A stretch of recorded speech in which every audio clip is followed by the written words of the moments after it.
Assalamualaikum warahmatullahi wabarakatuh. Waalaikumsalam. Waalaikumsalam warahmatullahi wabarakatuh. Alhamdulillah wassalatu wassalamu ala Rasulillah wa ala alihi wa sahbihi wa man wala wala haula wala quwwata illa billah. Kita bersyukur salam semoga senantiasa tercurah kepada baginda Rasulullah sallallahu alaihi wasallam.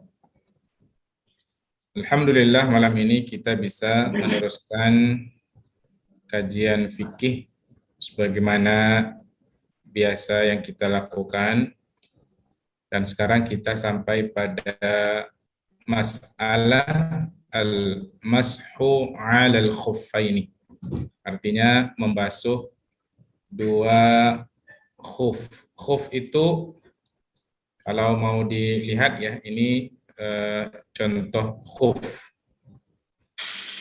Sebentar saya sharekan khuf, ini dia. Nah, ini yang dimaksud dengan khuf ya. Dia sejenis apa ini?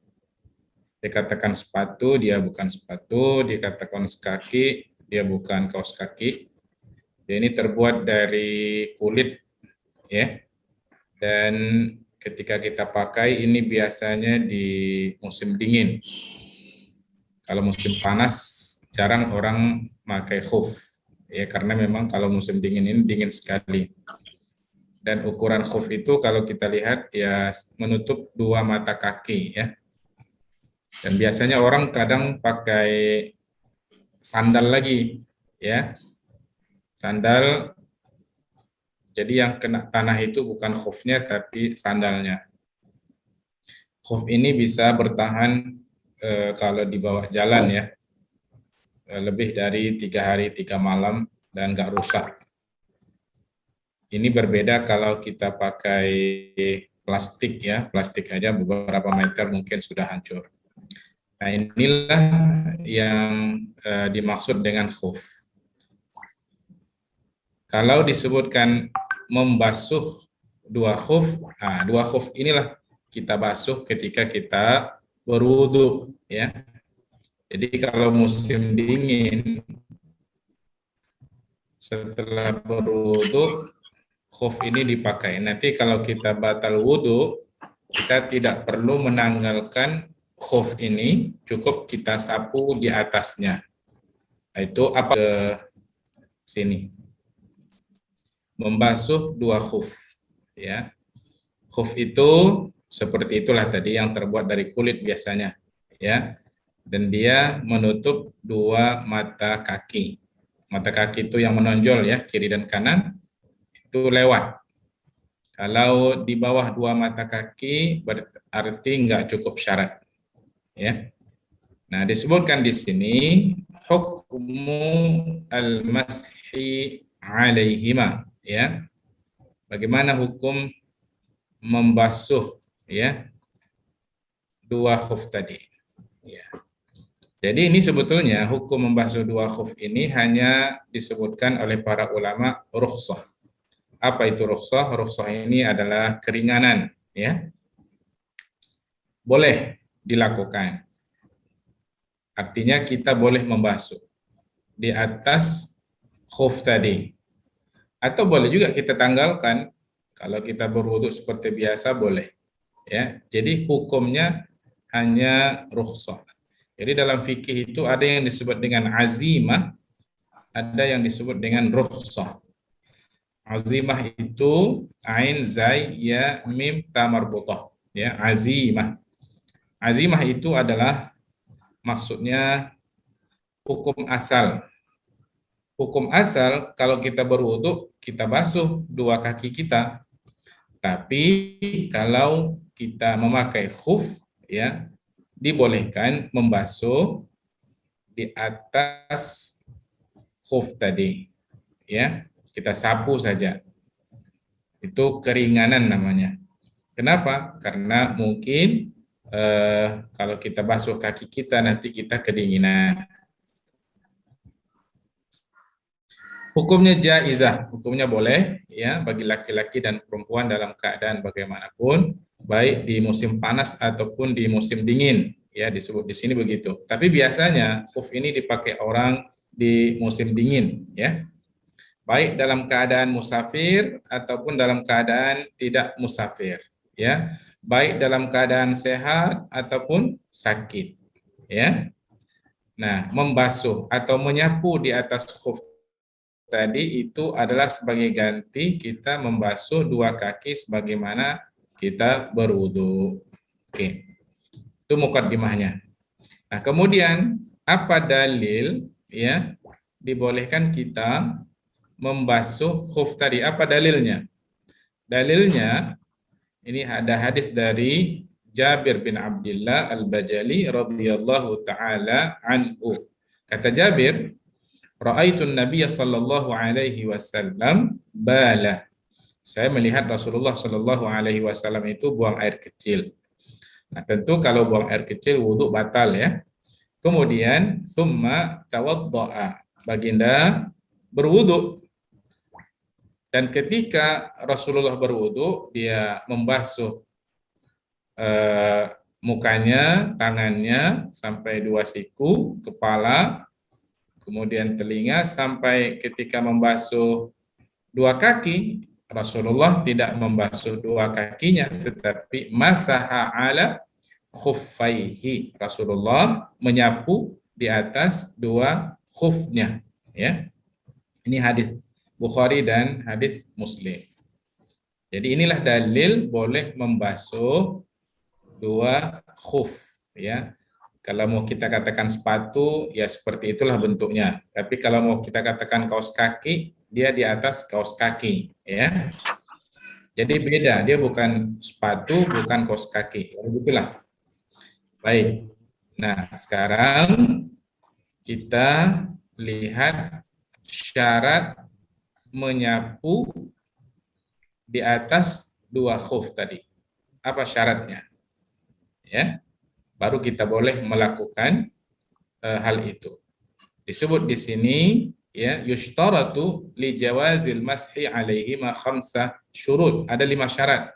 Kita boleh menyapu di atas dua khuf tadi. Yang pertama adalah, ini yang pertama, bahwa kita memakai dua khuf tadi setelah kita berwudu secara sempurna. Maksudnya kita wudhu dulu, berniat membasuh muka, membasuh dua tangan, kepala, telinga, basuh dua kaki. Nah, setelah sempurna selesai kita berwudhu, baru kita kemudian memakai khuf tadi dalam keadaan kita berwudhu. Nah, itu syaratnya. Nanti kalau batal wudhu, maka khuf yang sudah kita pakai tidak perlu kita tanggalkan, cukup kita sapu di atasnya. Dari Mughirah bin Syu'bah radhiyallahu taala anhu qala. Ini hadisnya daripada Mughirah bin Syu'bah. Dia mengatakan, "Kuntu ma'an Nabi sallallahu alaihi wasallam fi safar." Saya pernah musafir bersama Rasulullah sallallahu alaihi wasallam, fa ahwaitu. Maka saya bungkukkan badanku li unzi'a khuffaihi, untuk membantu Rasulullah. Aku bantu dia menanggalkan dua khufnya. Nah, selalu sahabat itu memberikan khidmatnya kepada Rasulullah Shallallahu Alaihi Wasallam.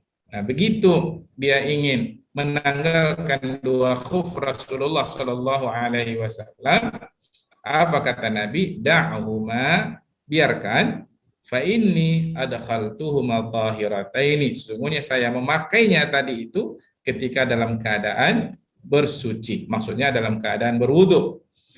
Apa yang kemudian dilakukan oleh baginda Rasulullah? Famasaha alaihima. Rasulullah kemudian menyapu di atas dua khufnya tadi. Jadi syarat yang pertama apa? Adalah memakai khuf itu dalam keadaan berwudu. Yang kedua adalah an yakuna satiraini li jami'i mahalli ghaslil fardil minal qadamain. Jadi khuf itu harus menutup seluruh tempat fardu wudhu di kaki. Nah, mana fardu wudhu di kaki? Tempatnya mana? Seluruh kaki sampai nanti dua mata kaki. Itu adalah anggota wudhu yang harus kita basuh, kita cuci ketika kita berwudu. Nah, itu syaratnya. Jadi maksudnya menutup seluruh anggota wudu yang ada di kaki. Kalau misalnya tidak menutup dua mata kaki, maka tidak boleh kita sapu. Sepatu yang kita pakai sekarang, contohnya itu tidak menutup dua mata kaki. Kalau ada khuf yang seperti itu, maka tidak boleh kita sapu di atasnya. Oke. Yang ketiga syaratnya adalah an yamna'a nufudhal ma'i ilal qadamaini min ghairi mahallil kharzi ay al khiyatah. Maksudnya khuf yang kita pakai tadi itu bisa menahan merembesnya air, ya masuknya air sampai menyentuh kaki kita. Kalau khuf tadi itu yang terbuat dari kulit itu tidak akan bisa tembus air, ya. Kecuali ya tempat-tempat jahitan kalau masuk merembes sedikit itu biasa, ya. Tapi secara umum dia tidak bisa masuk. Itu syaratnya. Syarat yang keempat adalah apa syarat yang keempat? Syarat yang keempat an yakuna qawiyaini, bahwa khuf itu kuat. Ya, kuat. Mungkin kita bawa berjalan sehari semalam bagi orang yang mukim atau 3 hari. 3 hari 3 malam bagi orang yang musafir, ya, dan dia tidak akan rusak. Jadi kalau kita pakai plastik bisa bertahan nggak 1 hari 1 malam? Apalagi 3 hari 3 malam, 1 hari 1 malam aja nggak tahan, ya. Jadi tidak bisa tuh plastik. Kita bungkus kaki kita dengan plastik, ya nggak bisa. Itu syarat yang keempat. Sementara syarat yang kelima, an yakuna tahiraini, bahwa khuf yang kita pakai tadi mestilah dalam keadaan suci, ya. Bukan terbuat dari najis atau tidak ada najis yang melekat pada khuf tadi. Oke. Ini jarang-jarang ya di tempat kita ini jarang-jarang, tapi nanti kalau pergi ke Eropa atau Australia, di tempat dingin orang kita jumpai akan banyak memakai khuf, ya, ketika sholat tarawih malam hari, ya, sering berwudu begitu, mereka biasanya memakai khuf rata-rata, ya. Baik, berikutnya ya adalah apa itu muddatul mashi alaihima. Berapa lama kita boleh menyapu khuf tadi, ya? Berapa lama masanya? Nah, bagi orang yang tidak musafir, namanya sehari semalam, ya. Bagi orang yang musafir, 3 hari 3 malam. Jadi beda. Orang mukim 1 hari 1 malam, orang musafir 3 hari 3 malam. Apa dalilnya? Dalilnya adalah ini hadis daripada Shuraih ibn Hani, qal ataitu Aisyah.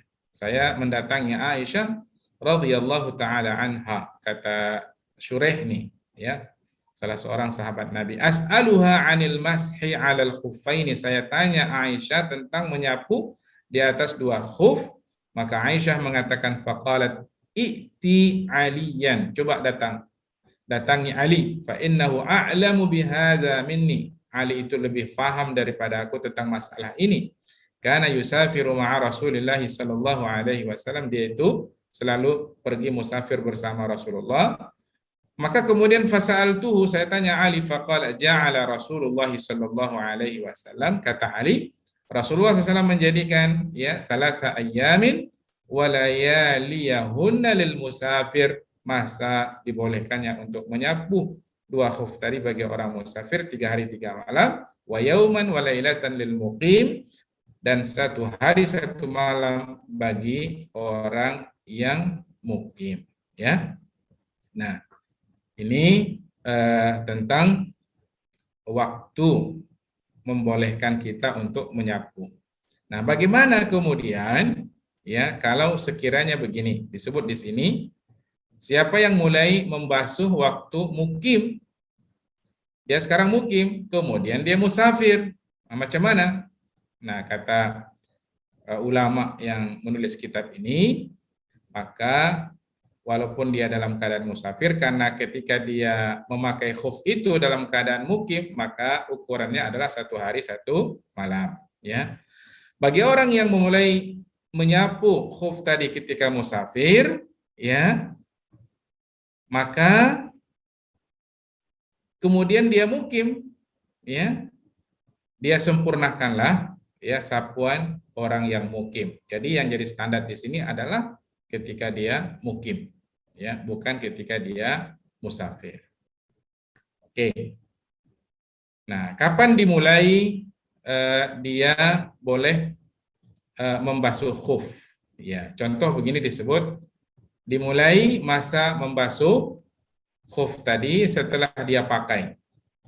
Misalnya kalau dia berwudu, ya, sholat subuh, kemudian dia memakai khuf, kemudian ketika terbit matahari batal wudunya, nah itulah mulai dia boleh membasuh khufnya sampai nanti pada malam berikutnya. Nah, oke, itu tentang masa membasuh khuf, ya. Berikutnya, bagaimana cara menyapu? Nah, cara menyapu khuf itu mana? Yang di atasnya atau yang di bawah? Ya.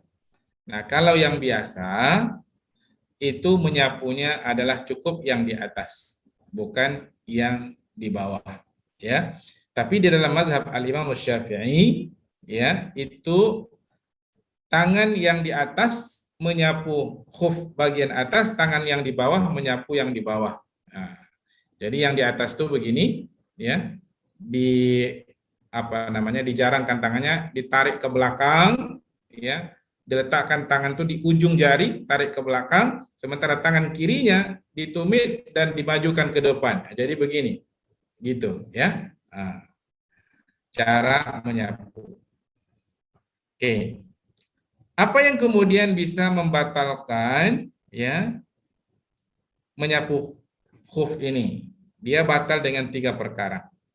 Dia terbatal, tadi kan boleh 1 hari 1 malam bagi orang yang mukim, bagi orang musafir 3 hari 3 malam. Ya. Apa yang kemudian bisa membatalkan? Nggak boleh dia menyapu khuf. Yang pertama adalah kalau dia menanggalkan, ya, menanggalkan khuf tadi, keduanya ditanggalkannya atau salah satu saja ditanggalkannya, maka sudah batal. Kalau dia mau menyapu lagi, dia harus ulang lagi. Ya, dia pakai khuf itu dalam keadaan suci, dalam keadaan berwudu. Atau tertanggal.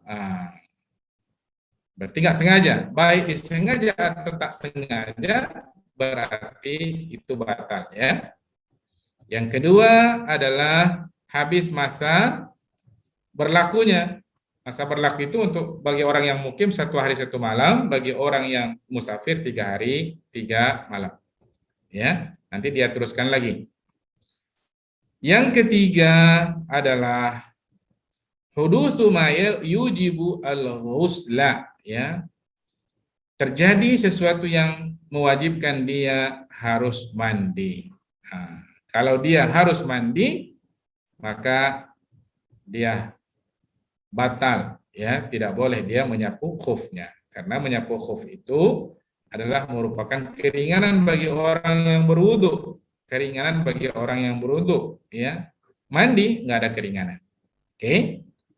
Dalilnya apa? Dalilnya di sini disebut dari Safwan bin Assal radhiyallahu taala anhu.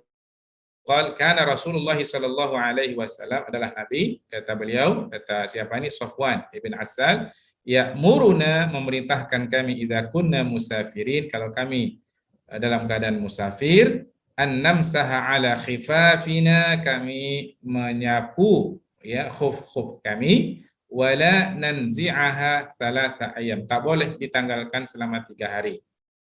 Min ghaitin wa baulin wa naumin illa min janabah. Baik buang air besar, buang air kecil, atau tidur, ya, nggak boleh ditanggalkan. Dengan syarat jangan sampai kemudian terbuka, ya, khufnya tadi. Illa min janabah, kecuali dalam keadaan junub. Ya, junub harus dibuka. Baik, selesai sudah tentang masalah menyapu khuf. itu jarang-jarang nanti kita ketemu di sini di Indonesia.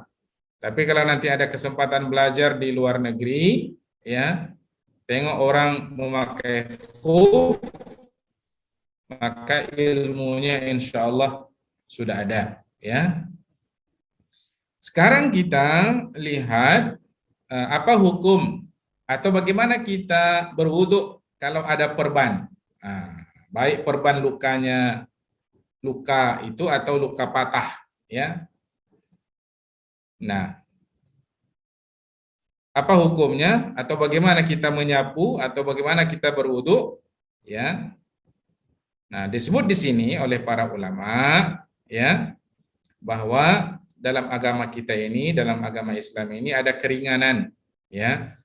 Kalau tangan kita luka atau anggota wudu ini luka, ya, luka di tangan kita misalnya, ya, berdarah, kemudian kita balutlah pakai handy plus atau pembalut, ya, lalu kita berwudu, maka bagaimana hukumnya, ya?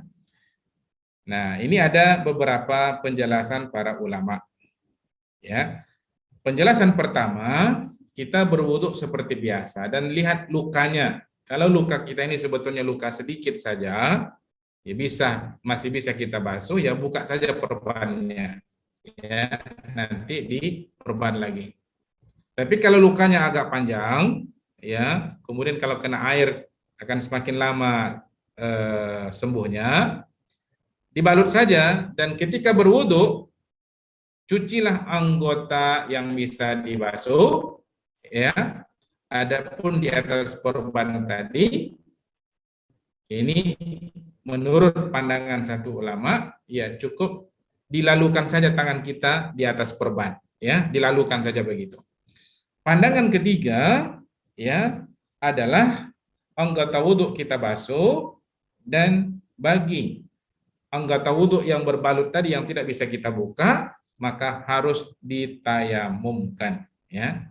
Jadi tayamumnya itu adalah setelah wudhu tayamum lagi. Kenapa tayamum? Untuk apa namanya? Menutup, ya,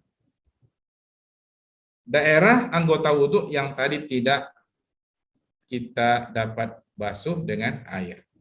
Itu di dalam mazhab Al-Imam Syafi'i ada dua jadinya. Satu, menggunakan wudhu bagi anggota wudhu yang bisa kena air, dan bagi anggota wudhu yang tidak bisa kena air ditayamumkan, ya. Itu pandangan dalam mazhab Al-Imam Asy-Syafi'i. Tapi dalam pandangan yang lain itu dibolehkan dilalukan saja di atas balutan tadi, ya. Dilalukan tangan kita yang basah tadi itu dilalukan saja.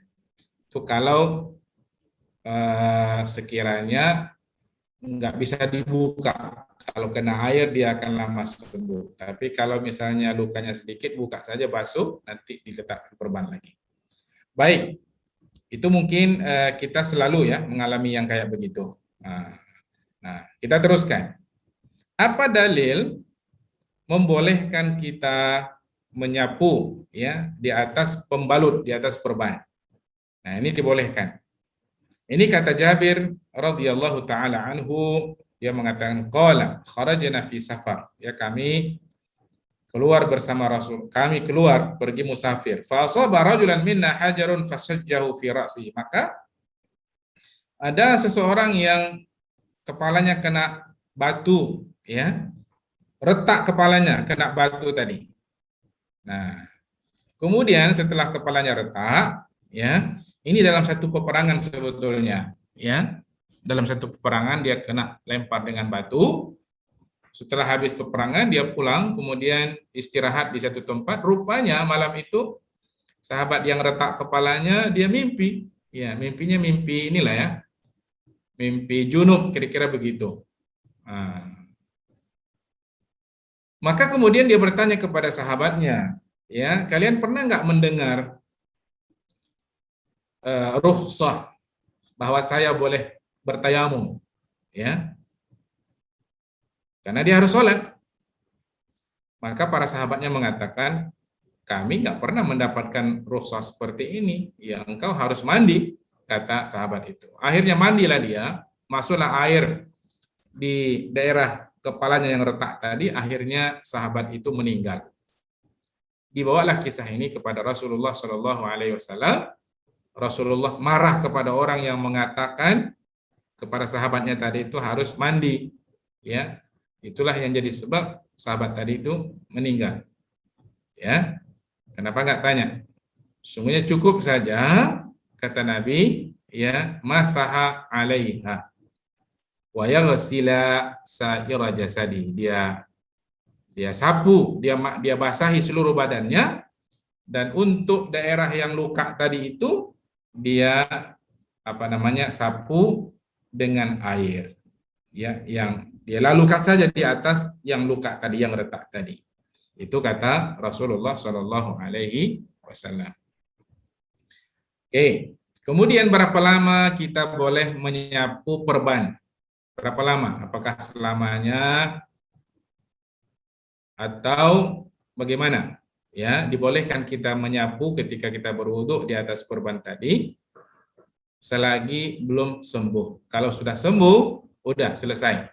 Ya, kita tidak boleh menyapu di atas perban itu lagi. Jadi sampai sembuh.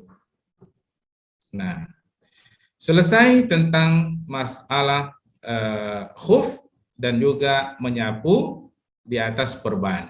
Nah, sekarang kita teruskan kepada hukum mandi.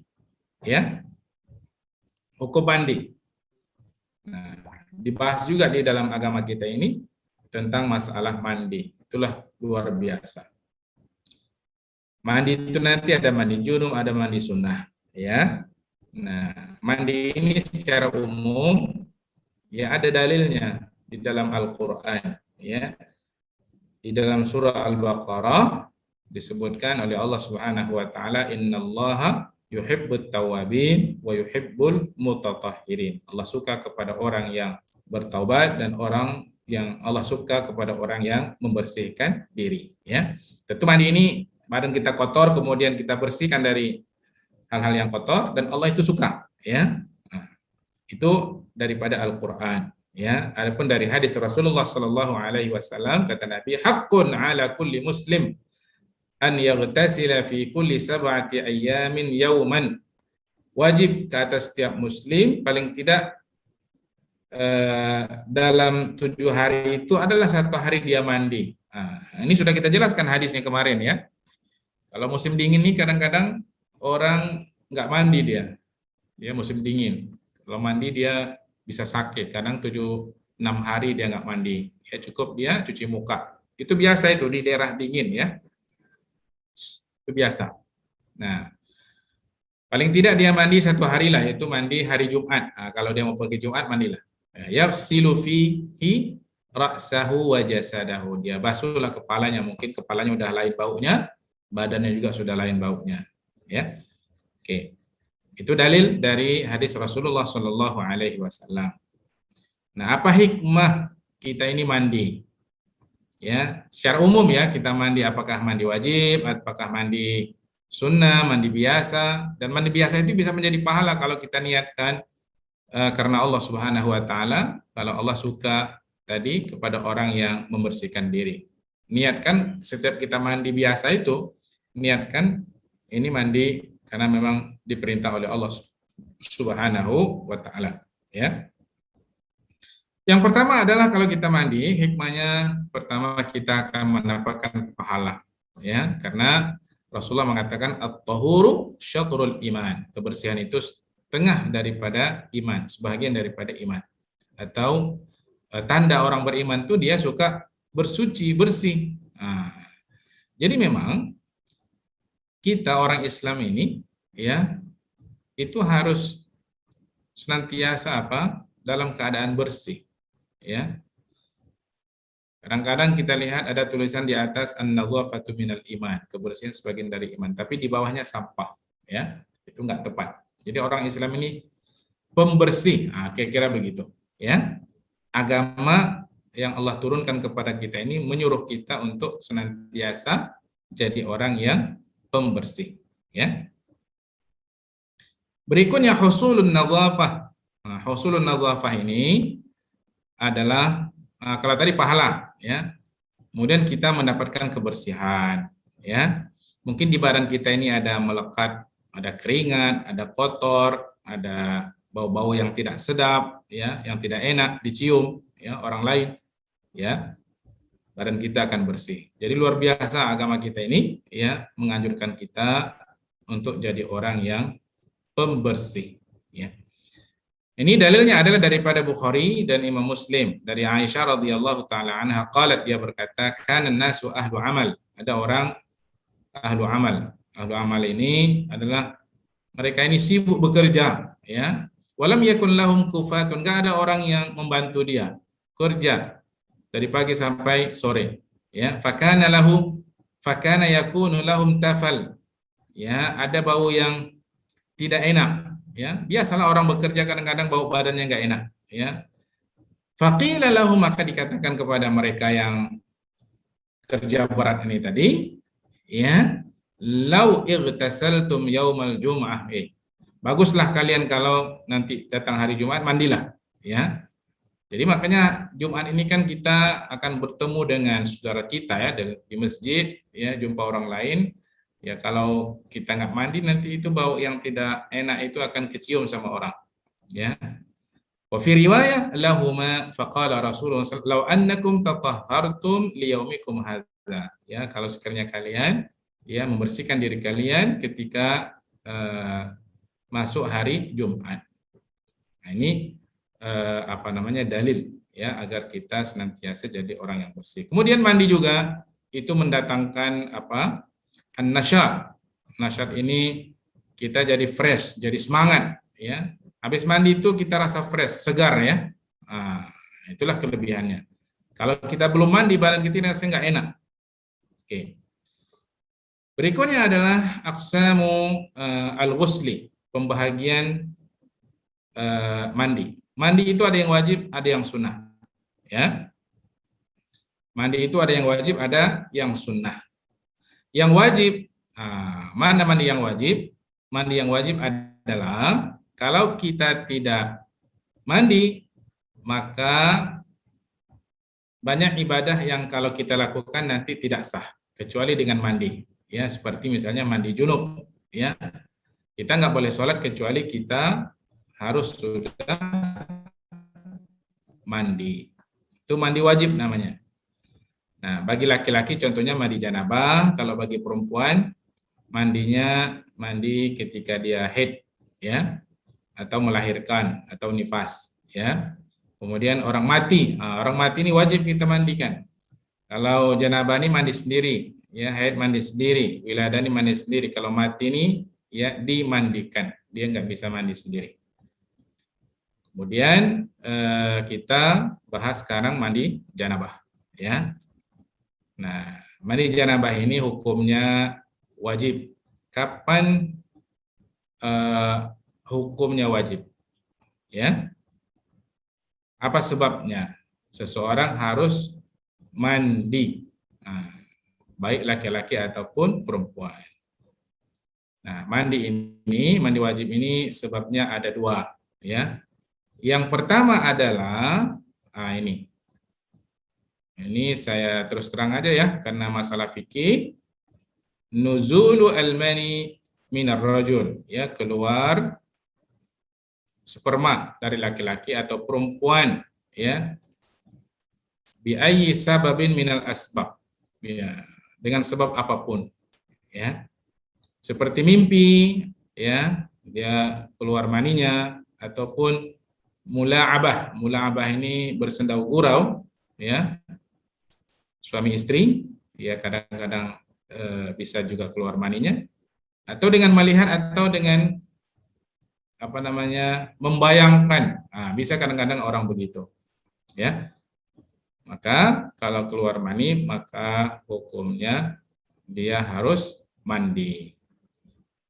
Nah, ini hadisnya daripada Ummu Salamah radhiyallahu taala anha qalat, ja'at Ummu Sulaim ila Rasulillah sallallahu alaihi wasallam. Datang Ummu Sulaim kepada Rasulullah sallallahu alaihi wasallam, ya.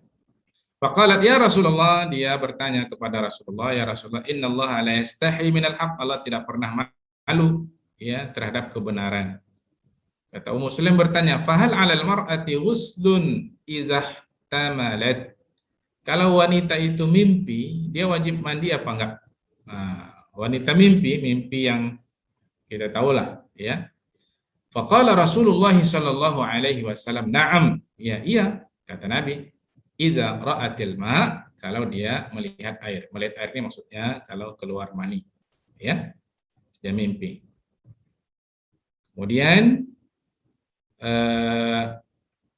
ada juga daripada Aisyah radhiyallahu taala anha, dia berkata, "Su'ila Rasulullah sallallahu alaihi wasallam 'anil rajul yajidul balal wa lam yadhkur ihtilaman." Ada laki-laki, ya, tiba-tiba maninya keluar, tapi dia tidak mimpi.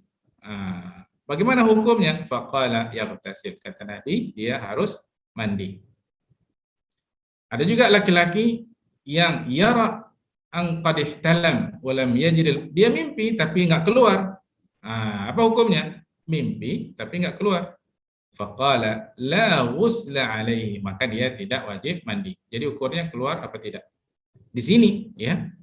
Faqalat Ummu Sulaim, al-mar'ah tara dzalik 'alaiha ghuslun, ya kalau misalnya wanita itu melihat ada air yang keluar apakah dia harus mandi? Iya, kata Nabi, ya. Sama saja antara laki-laki dengan perempuan. Baik. Itu penyebab pertama kenapa seseorang harus mandi. Yang kedua adalah al-jima' walau min ghairi nuzulil mani. Berhubungan, ya, suami istri walaupun tidak keluar mani. Ya.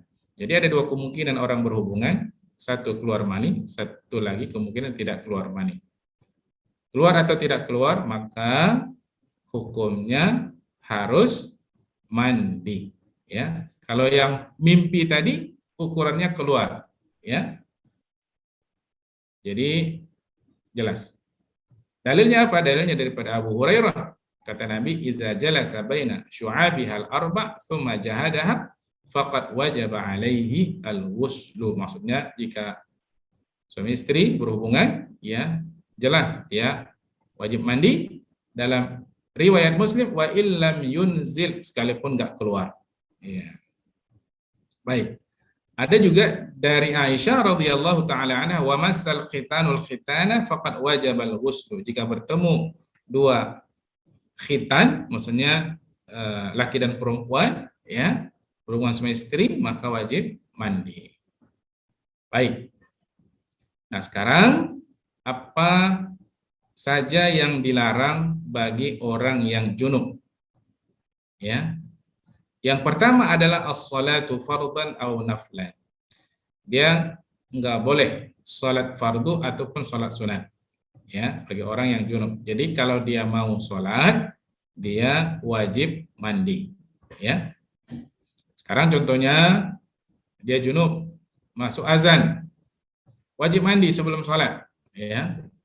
Jadi pilihannya itu apakah dia mandi setelah masuk waktu ataupun sebelum masuk waktu. Kalau sebelum masuk waktu belum wajib, tapi kalau sudah masuk waktu karena dia wajib sholat, maka mandi itu sudah jadi wajib, ya. Dalilnya adalah la taqrabus salata wa antum sukara hatta ta'lamu ma taqulun wa la junuban illa 'abiri sabilin hatta taghtasilu. Ini dia. Ya, tidak boleh salat jika dalam keadaan mabuk. Ini dulu, ya. Orang minum arak, minum khamar, minum minuman keras, ya. Tapi terakhir turun ayat yang menjelaskan tentang tidak boleh minum khamar sama sekali, ya. Orang junub juga tidak boleh sholat, ya, sampai dia kemudian mandi. Kemudian al-muqsu fil masjid wal julus fihi, nggak boleh duduk-duduk di masjid. Kalau di emperan masjid, di tepinya boleh, di dalamnya itu ya nggak boleh. Kalau lalu itu boleh, lalu di dalam masjid itu boleh, duduknya, ya. yang tidak boleh. Kemudian at-tawafu haulal ka'bati fardhan aw naflan. Tidak boleh dia tawaf di Ka'bah, baik tawaf yang fardu kalau itu umrah atau haji, atau tawaf sunat, ya, bukan tawaf umrah atau haji, tawaf sunat biasa, ya, itu tidak boleh kalau dia dalam keadaan junub. Berikutnya adalah membaca Al-Quran, ya, bagi orang yang junub dia tidak boleh baca Al-Quran, ya, walal junubu syai'an minal Quran. Walaupun nanti ini ada penjelasan bagaimana, ya, kalau nanti haid itu ada khilaf di kalangan ulama. Akan tetapi di sini katanya dalam mazhab al-Imam Syafi'i boleh, ya, kalau Al-Quran itu dibaca di dalam hati. Nah, itu dia baca dalam hati boleh, tapi kalau dia ucapkan nggak boleh, ya. Dia boleh melihat mushaf, ya. Dia boleh membaca zikir-zikir yang ada di dalam Al-Quran seperti Rabbana atina fid dunya hasanah wa fil akhirati hasanah wa qina adzabannar. Subhanalladzi sakhkhara lana hadza wa ma kunna lahu muqrinin. Itu doa musafir, ya. Itu juga dari Al-Quran. Jadi dia baca ayat ini dengan niat doa. Nah, itu boleh dalam mazhab al-Imam Asy-Syafi'i. Kemudian mashul mushaf, memegang mushaf, menyentuh, membawanya, ya, menyentuh kertasnya, kulitnya, membawanya, ya. Nanti ada juga tambahan di sini, ya, kalau dia bawa bersama barang-barang yang lain dalam tasnya itu dibolehkan, ya. Baik. Itu tentang apa tadi? Tentang hal-hal yang tidak boleh dilakukan bagi orang yang junub, ya. Nah, terakhir al-haid, ya, haid. Nah, haid ini disebutkan di sini, ya. Apa itu haid? Haid itu darah, ya. Itu udah tahu lah semuanya. Orang haid ini tidak boleh sholat dan sholatnya tidak usah diqadha. Nah, ya, itulah keringanan yang Allah berikan kepada wanita.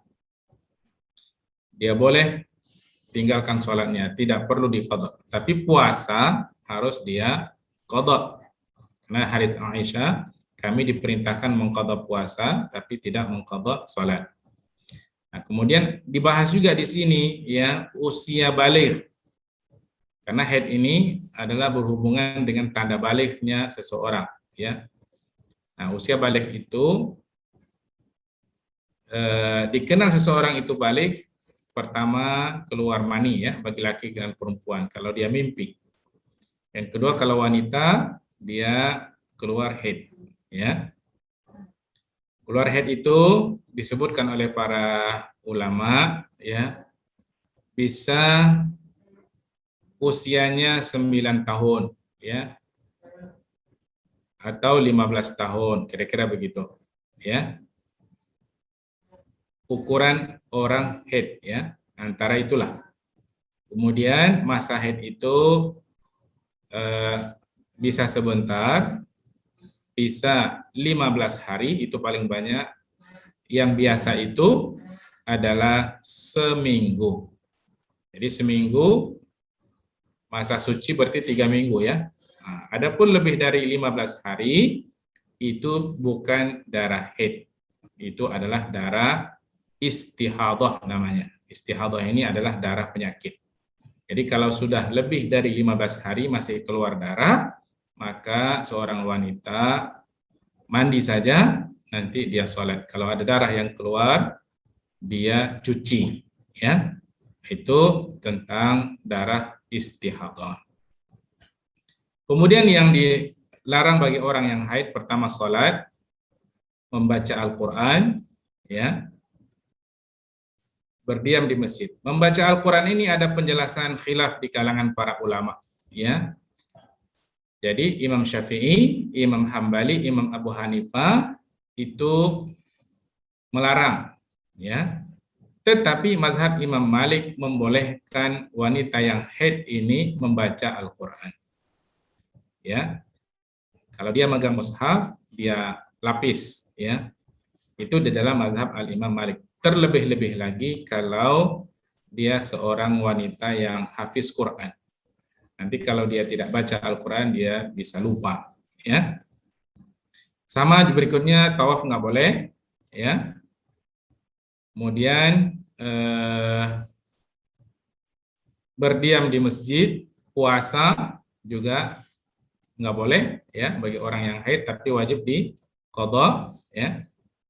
Kemudian juga berhubungan suami istri, ya, nggak boleh kalau dalam keadaan haid, ya. Selesai. Nah, itu barangkali sampai di situ, ya. Sekarang sudah 21.32, sekitar 45 menit. Cukup barangkali kita buka tanya jawab. Jadi sekian dari saya, nanti kita lanjutkan al-wiladah. Wiladah ini melahirkan, ya, ada nifas. Setelah nifas nanti ada mati. Ini yang menyebabkan wajib mandi tadi, ya. Nah, setelah itu nanti penjelasan berikutnya adalah tentang masalah tayamum, ya. Insyaallah nanti akan kita teruskan pada pertemuan kita berikutnya. Sekian dari saya. Assalamualaikum warahmatullahi wabarakatuh.